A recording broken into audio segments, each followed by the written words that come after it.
Welcome to One-on-One with Expert Flyer. I'm your host, Lisa Caslin, and today we have a special guest. We have Kathleen Panek. She is a historian from West Virginia, and she specializes in her own area, the city of Shinnston, where she also serves as head of a bed and breakfast, the Gillum House, which is also the tourist center in that city. Welcome, Kathleen. Thank you. Thank you for having me. You're welcome. So, West Virginia, take me home to the place where I belong. It really is, especially if you are into history. Yeah. West Virginia is one of those states that everybody kind of skips over, but they don't realize the history that is here.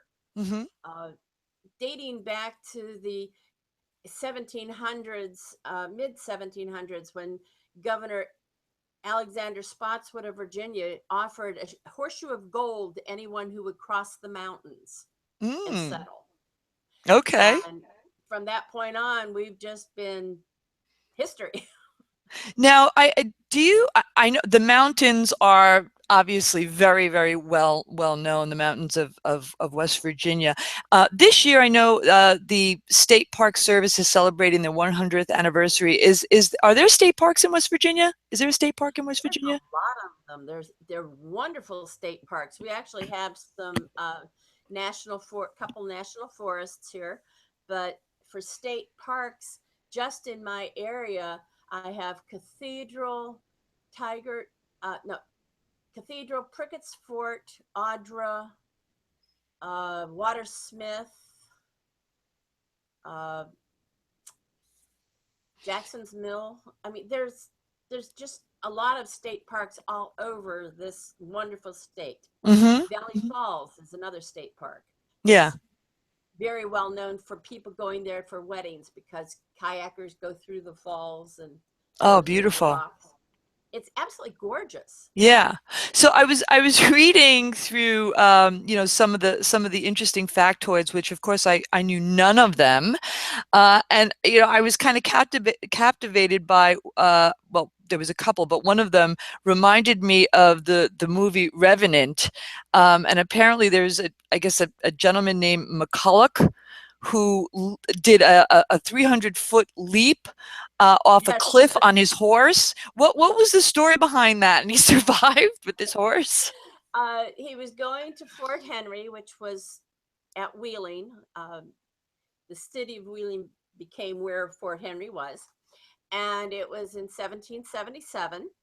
And the Indians were a little bit riled and they were going into the fort, but they were getting so close that when they closed the gates, McCulloch was on the wrong side of the gate. So he knew, because he was well known for his attitude toward the Indians, that if they captured him, it wasn't going to be pretty. Yeah. So he started riding out for the hills, and he gets to the top of this hill, and whoops, there's another group of Indians coming at him. He's Wow. surrounded. He has one choice, and that is to go over this cliff. So he has his rifle in one hand and his reins in the other hand, and he goes over. Wow. Indians come up to the edge and they look down expecting to see the bodies of him and his horse, and they're riding away. That's incredible. I can't believe that. They have a statue in Wheeling at the point where he jumped over. Wow, interesting. So Wheeling at one time was the capital is now Charleston, but the capital had been Wheeling, right? It was the first capital in the state was in Wheeling. They had the courthouse at the custom house was where they did all the talking about making it the state, pulling up the Constitution. What they actually did was do a reform government of the state of Virginia, Mm-hmm. because constitutionally, with the United States Constitution, you could not make another state without permission from the mother state. Mm. Now that Virginia is part of the Confederacy, they do a reformed state government in Wheeling, and that reformed state government gives permission for the state of West Virginia to be formed. Ah, so there it was born. and they have restored that courthouse, or I mean that courtroom.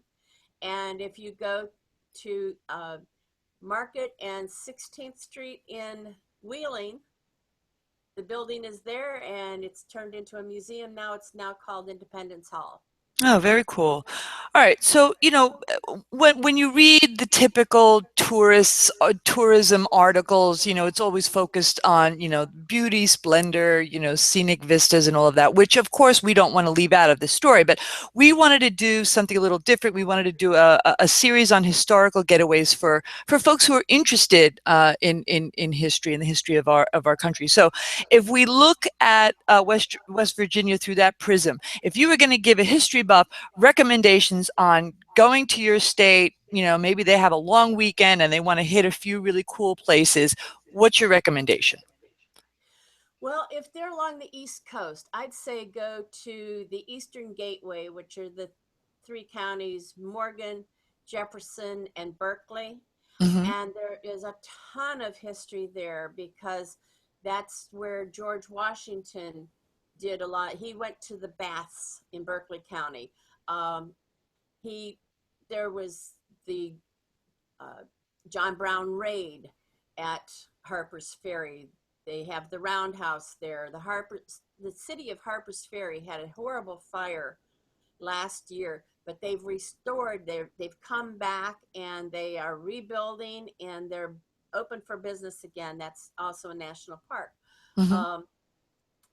They have all sorts of historic things. It's very near Antietam. From Shepherdstown, West Virginia, it's just a couple of miles to go to the Antietam battlefield, which is in Maryland. Mm-hmm. But a lot of that history is in West Virginia. If you're coming from the south, if you go into Greenbrier County, there's the Greenbrier Hotel, which is where they created the bunker. Mm. Back in, I'm not even sure what year they did it, quite honestly. Mm-hmm. But when there was a lot of worry about being attacked by the Russians and Washington, D.C. being annihilated. Mm-hmm. Well, they created this under the mountain by the Greenbrier Hotel. It's actually accessed from the Greenbrier Cool. Hotel. So And it was can you tour covered. that? You can tour that? Yes, Oh, that's yes. fascinating. You have to make an appointment. Go online and you have to have your tickets for a certain time period. Mm-hmm. And they limit the number of people in any tour. Mm-hmm. And my cousin just did it a couple of weeks ago and they came back. Wow. I did it right after they came out and admitted that it was there. Uh-huh. It was there for many years with nobody talking. And Wow. I was told by someone who was from there in tourism that everybody in town that knew about it, but nobody talked because it's supposed to be a secret. We had a tour guide who said, nobody knew. I've been here 30 years and I didn't know a thing about it. And my husband and I looked at each other and trying to keep from laughing because he's an alien. He's not from there. They're not going to tell him anything. He could be there 100 years and nobody's going to tell him anything.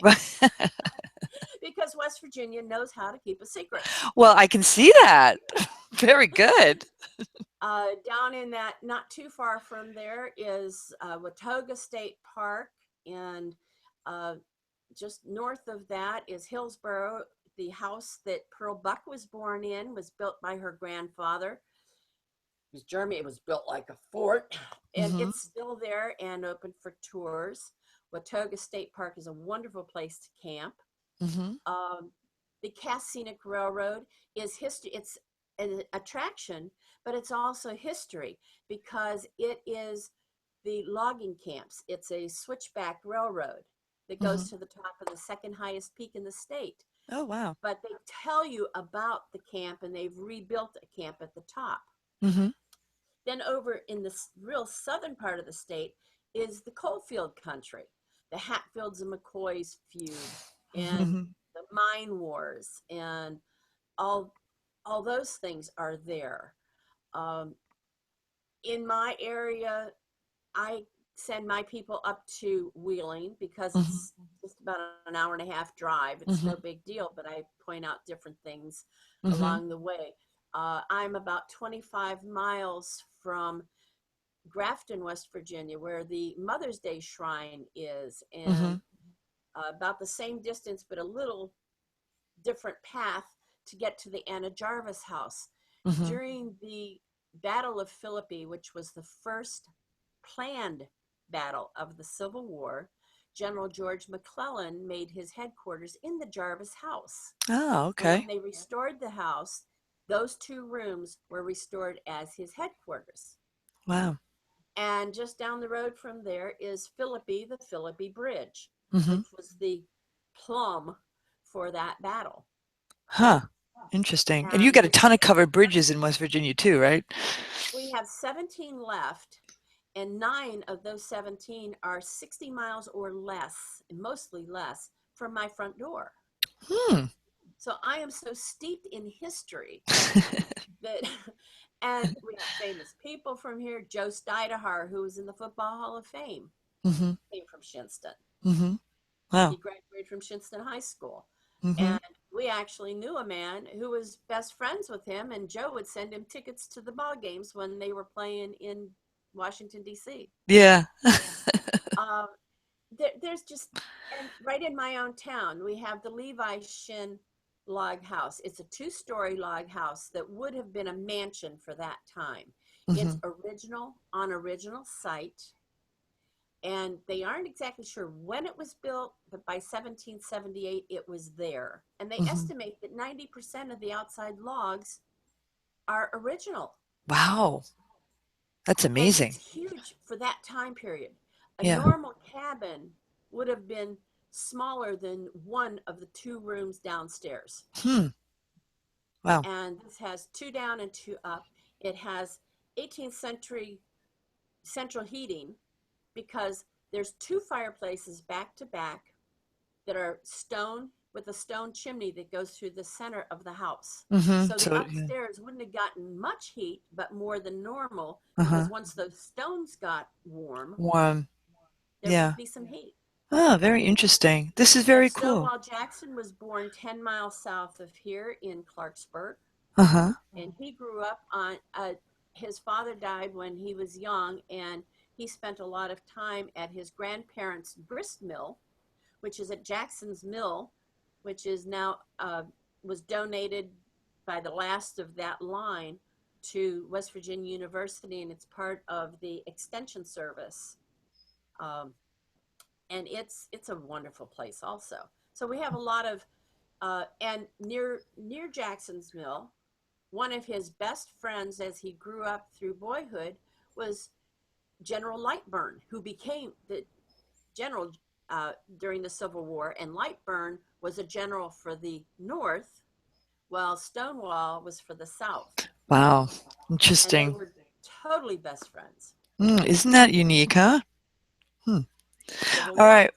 So listen, if someone wants to get in touch with you to pick your brain and maybe even stay at the Gillum House in Shinnston, how would they do that? What's your website? My website is www.gillumhouse.com. Gillumhouse.com. Beautiful. Thank you so much, Kathleen. We want to have you back again sometime. Oh, it's my pleasure. And come to West Virginia. There's just so much history here. And We we will. have genealogical libraries and just everything a history buff would want. Awesome. Thank you. Thank you. Bye. Bye bye.